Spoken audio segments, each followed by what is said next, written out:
I'm Ricky Bobby. If you don't Wishlist Timewalk Tower Defense. then you. Hello, and welcome back to another Timewalk Tower Defense devlog. My name is Nick, and as many of you well know, over the last week some pretty nasty ice storms are ripping through the country, and that left me with a day off. Now, rather than being a bum, I decided to see what it would be like if I was a full-time game developer for one day. Now, in addition to showing you guys that, I'm going to get you guys caught up on what we've been working on Timewalk Tower Defense. So, without further ado, let's jump in.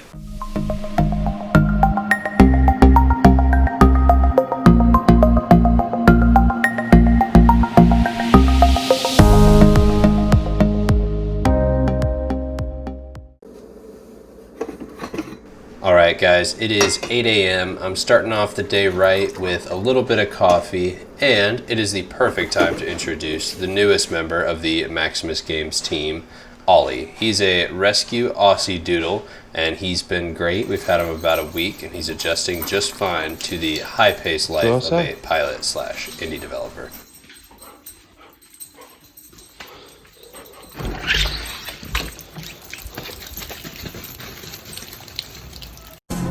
I have a bad feeling about this. I've got a bad feeling about this. I have a bad feeling about this. I've got a bad feeling about this. Fuck. Very bad feeling about this. I got a bad feeling about this. I have a bad feeling about this. I have a bad feeling about this. Really bad feeling about this. I got a bad feeling about this. Oh, you're gonna help me fix the router, huh? You gonna help me fix the router, huh? Alright, great. So with ice storms comes power outages, and a few minor internet problems caused a little bit of setback, but nothing we couldn't handle. So pardon our shorthand on our Trello board, but this is kind of what I want to get done today. I'd like to get the story caught up to all the levels we've made. I'd like to build a few more pieces of terrain, fix up a couple of different bugs, and then distribute that press kit out so that we can get the word out about our game. So if you want to help us get the word out about our game, make sure to go wishlist it on Steam. I've got no shame in plugging this a million times. You should do it. Marketing is definitely a foreign area to us, so I just went ahead and found some articles on games similar to Timewalk Tower Defense and sent out some emails, and I'm hoping for the best. I sent out our press kit to a whole bunch of different bloggers and stuff, so hopefully they pick it up and like what they see, maybe write an article. That'd be pretty great. So I decided to jump into some coding after this and work on our propaganda distributor. His projectile was acting a little weird, so I decided to jump in, fix it up, and get it working properly. I'll check back in a few minutes.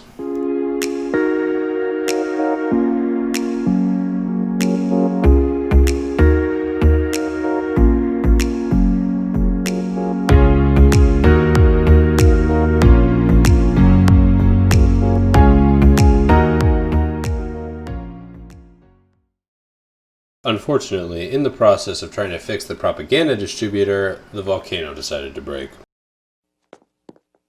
Hello, sir. Enough with the foreplay, sailor. What are you selling? Well, I was going to try to sell you some handsome cream, but I can see you already bought out the store. Go on. So perhaps you'd be interested in something every homeowner cannot be without: volcano insurance. Luckily, the fix was pretty quick and actually forced me to do my volcanoes a lot better, so it wound up being a positive thing in the long run. Quickly after that, I was able to wrap up the timeline propaganda distributor, and it's all working smoothly now.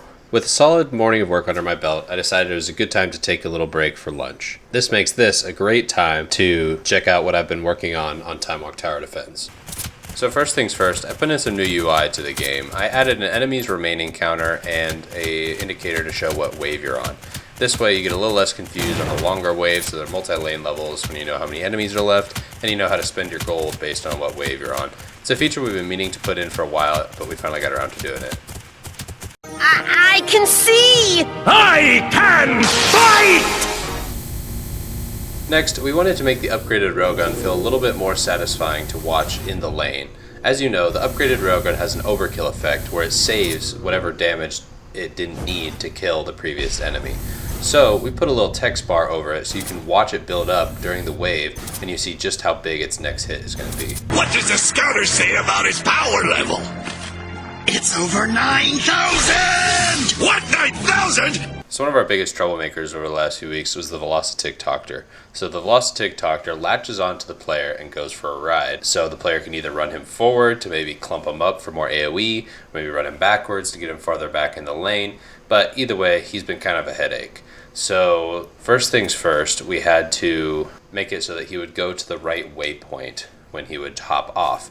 So to start, he would just jump to whatever waypoint he was already working towards, but that would wind up with him walking through walls, and it just didn't really matter what the player did at that point. So we got that all fixed up with some pretty serious vector math. Then there's some issues with that where our margin of error wasn't wide enough, so if there was any little miscalculation of rounding, it wouldn't work, so we fixed that up. Then finally, for these 2-lane maps, he was causing us a headache because he would want to go back to his original set of waypoints.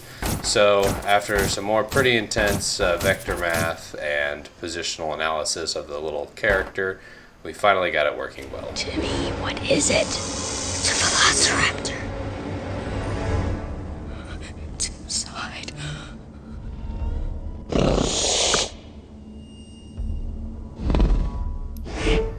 So since we're coming up on building the Time Dystopian hit squad levels, I went ahead and polished up the portals. So now the player jumps out of the portal facing the correct direction, and the units that players spawn can go through the portals properly using a little bit of fancy off-nav mesh links. But are you a different animal and the same beast?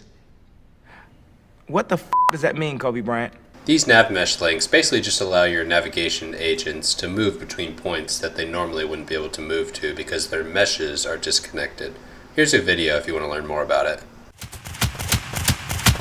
So if you couldn't tell from the previous clips, we've been making a real effort over the last few weeks to polish up our game and get it ready for release. This has included a lot of adding more particles and lights to towers, adding death effects to all our enemies, and it's really made this game pop a bit. We're really excited at how it's turned out. Take a look at these clips if you don't believe us, and we're really excited to see this game released soon.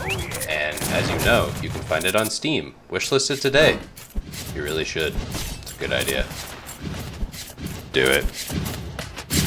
Last thing I'm going to share with you guys today is the continued work on the selected level panel. First of all, on the intel page, it'll show you which enemies spawn on the spawn enemy waves, like on the time galleons or a whole bunch of pirates pop out.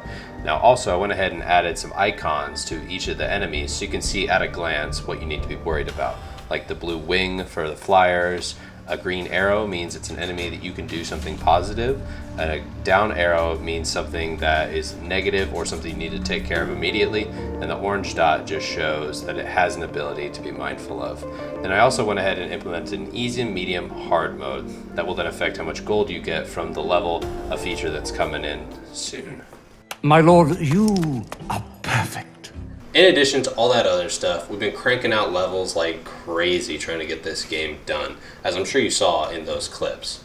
Now, let's jump back into the day in the life video. After lunch, I jumped right into building out levels. Now, this can be kind of a tedious process at times, but it's really key to get these guys right in order to give out a good gameplay experience. Now I'm going to show you guys a sneak peek of probably the most complex level you're ever going to see, and these portals even have us spinning, so it's going to be a good time.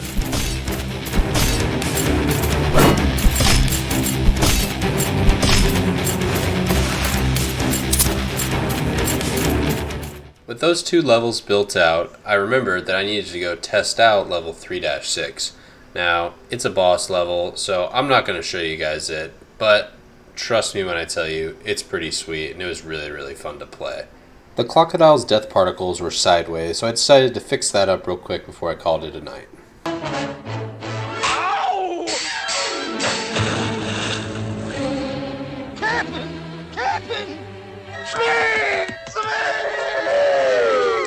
Other than building out a level later that evening, it was time to call it a night.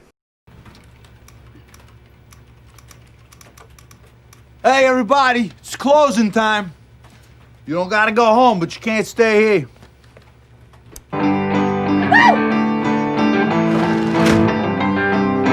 Closing time. Alright guys, that is my day in the life as a full-time indie game developer.